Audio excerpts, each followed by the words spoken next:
Assalamualaikum warahmatullahi wabarakatuh. Alhamdulillahirabbil alamin.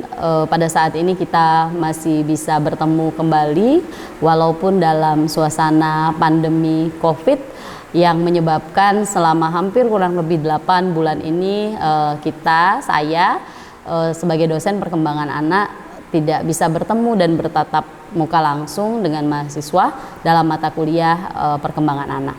Pada saat ini saya akan menyampaikan materi mata kuliah perkembangan anak 1 yang fokusnya adalah kepada masa pranatal, bayi, dan juga masa kanak-kanak. Baiklah, kita mulai materi pada hari ini. Pengertian perkembangan terlebih dahulu yang akan kita bahas.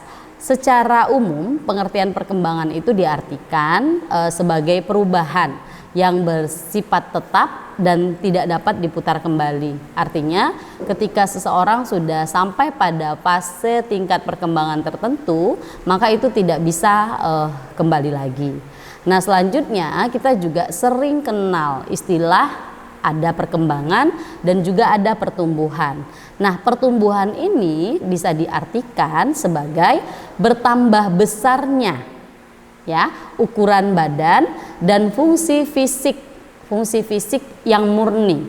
Artinya ketika kita lihat pada setiap anak itu bertambah jumlah tinggi ketika ada diperiksa di posyandu diperiksa di dokter anaknya, bertambah tinggi, bertambah panjangnya rambut, bertambah panjangnya kuku pada setiap minggu. Nah, itulah yang disebut dengan pertumbuhan. Selanjutnya, di sisi lain, perkembangan juga dipandang pada aspek yang sangat menyeluruh, yang mencakup kepada 3 aspek. Aspek pertama itu perkembangan mencakup pada aspek perkembangan fisik. Perkembangan fisik itu seperti dilihat pada perubahan tinggi dan juga berat badan. Yang kedua, perkembangan pada aspek kognitif. Pada aspek kognitif ini yang dilihat adalah pertumbuhan pada proses berpikir, daya ingat, dan juga bahasa. Nah, perkembangan ini tidak bisa diukur secara kasat mata, tetapi harus diukur dengan indikator-indikator perkembangan pada teori tersebut ya. Terus selanjutnya perkembangan kepribadian dan sosial, seperti misalnya perubahan konsep perilaku, terus selanjutnya konsep gender, pengetahuan dia tentang jenis kelamin dia dengan teman-temannya, terus selanjutnya hubungan interpersonal. Jadi dalam perkembangan sosial dan kepribadian pada usia anak itu bisa dilatih misalnya dengan cara bermain peran.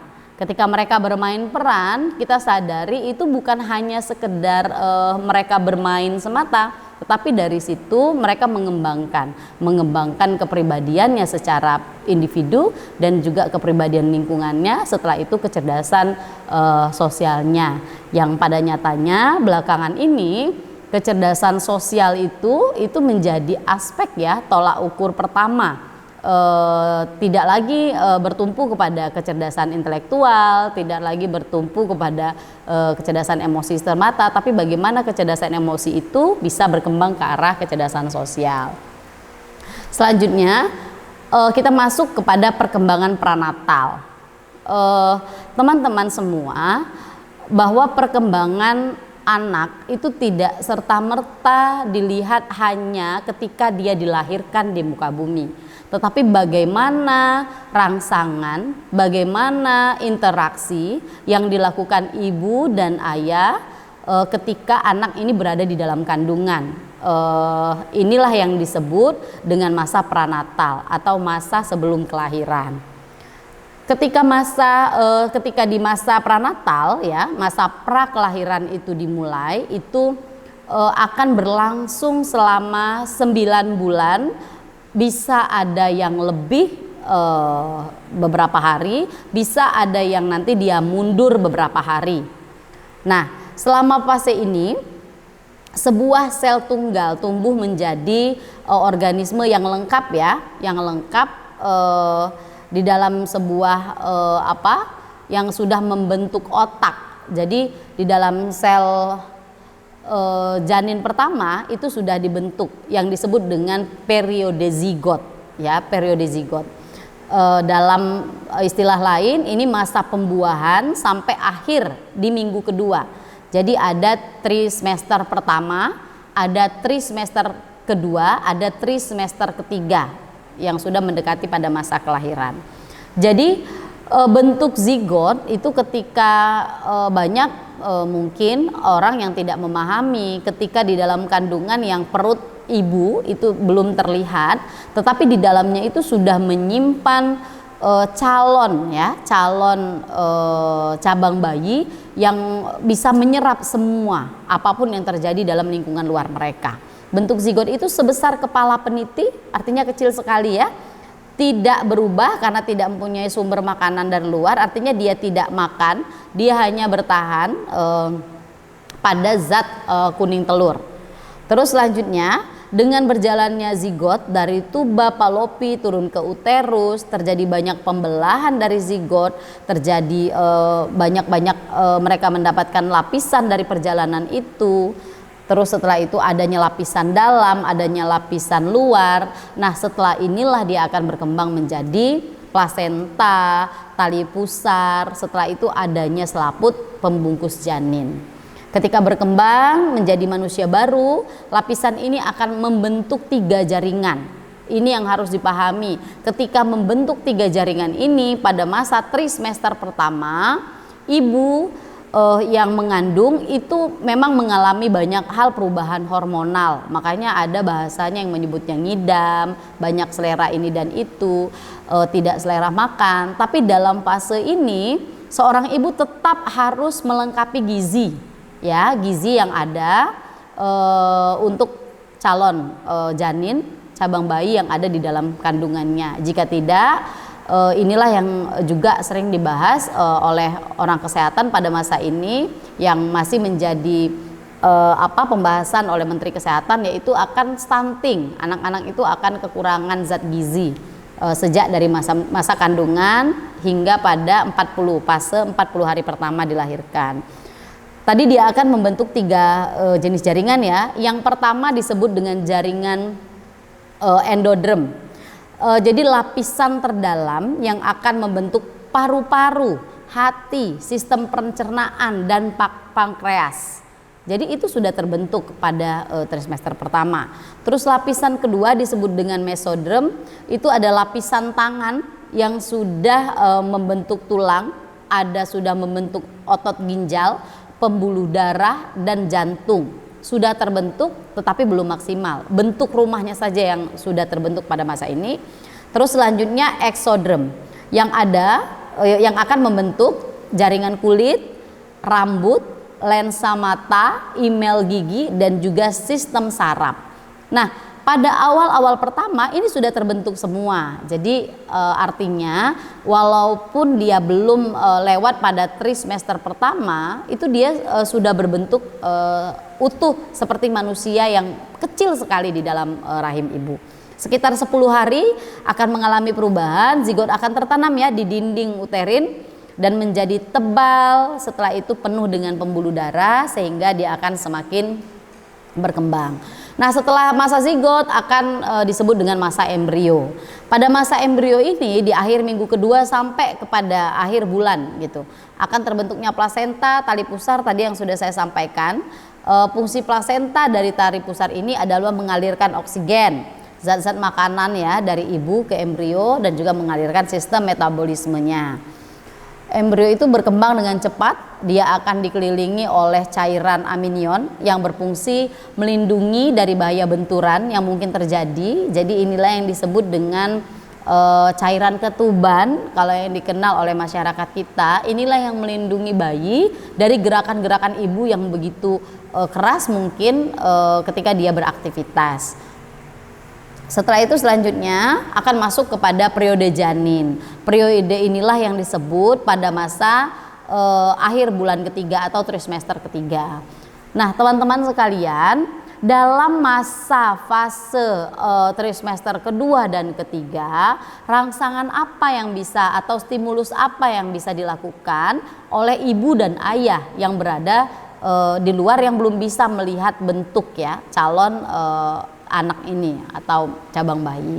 Yang bisa dilakukan adalah rangsangan-rangsangan seperti pertama, otaknya sudah mulai bekerja, sudah mulai menyerap, dan telinganya sudah bisa mendengarkan apapun yang terjadi di luar.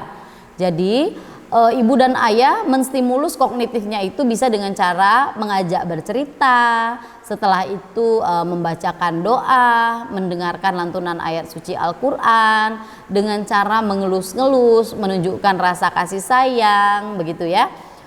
Terus ibu dan ayah juga selalu mengajak berbicara ketika akan melakukan aktivitas apapun yang dilakukan. Calon janin atau janin itu sudah sangat mengerti apa yang diberikan. Nah, sel-sel saraf yang ada pada minggu ketiga ini sangat meningkat drastis karena dia sudah sangat mengerti, apalagi ketika kepala bayi sudah turun ke bawah dan dia akan segera masuk pada fase waktunya untuk dilahirkan. Maka posisi otak bayi itu dia sudah bisa mulai ya, sudah melakukan gerak motorik di dalam rahim ibunya dengan cara menggelinding, menendang ya, terus melakukan gerak pendek dengan tangannya yang menyentuh ya dinding rahim ibunya gitu. Jadi ibu dan ayah bisa merasakan hal ini. Terus selanjutnya pada masa akhir bulan kelahiran, di masa kelahiran maka akan memasuki fase 40 hari pertama. Pada masa 40 hari pertama, pada masa ini anak-anak atau bayi yang baru dilahirkan disebut dengan pranatal. Kalau sudah dilahirkan itu istilahnya adalah neonatal. Jangan dikira mereka yang masih diem, tidak mengerti apapun di lingkungan, itu tidak menyerap apapun yang terjadi di lingkungan mereka. Tapi mereka sudah menyerap semuanya.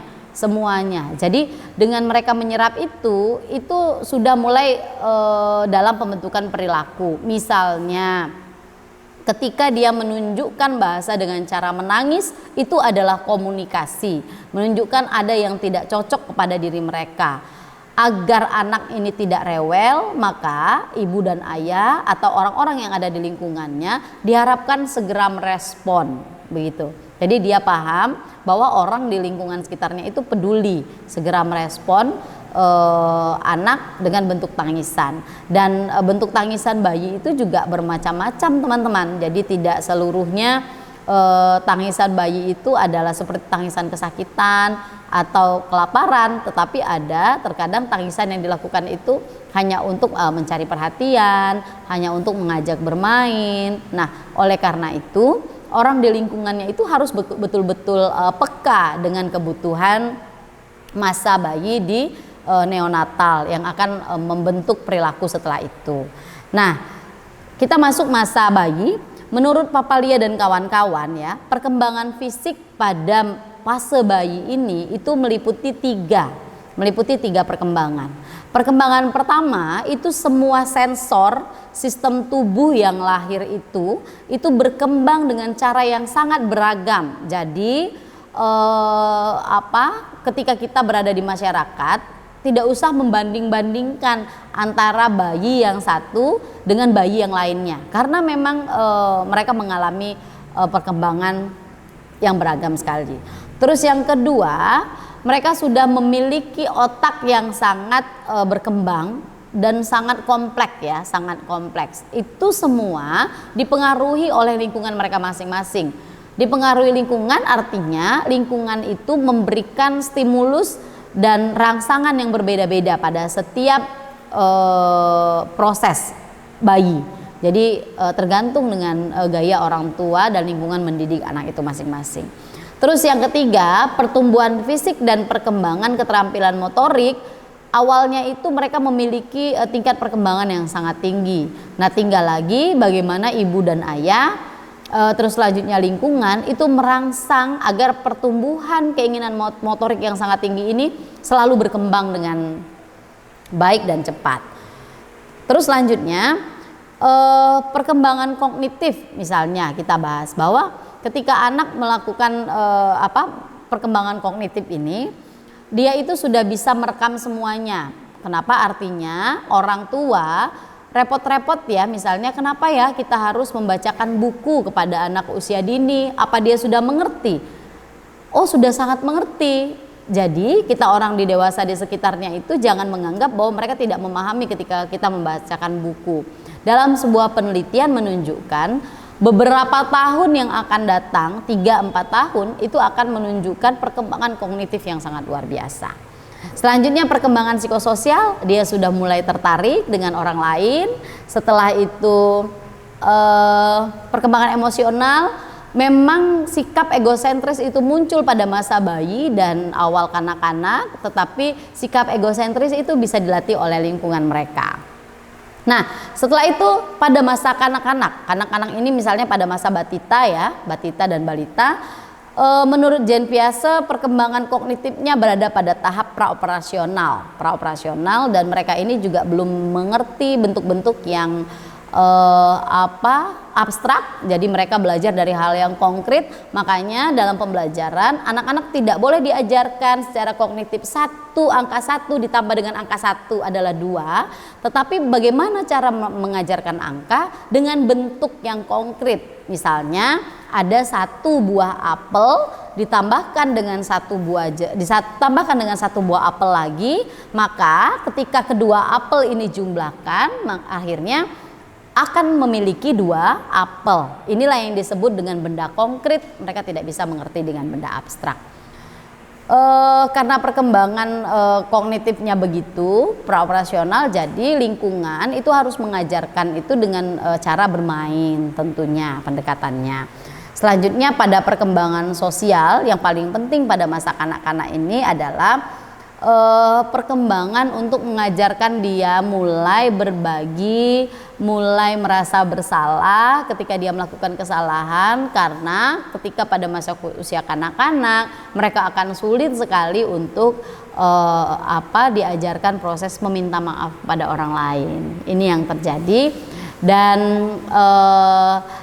dikarenakan waktunya sudah habis, maka kita cukupkan dulu pertemuan kuliah online kita pada hari ini, dan insya Allah akan disambung dengan sesi perkembangan anak pada sesi berikutnya.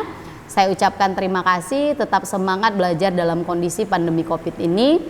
Mohon maaf apabila ada kesalahan. Wassalamualaikum warahmatullahi wabarakatuh.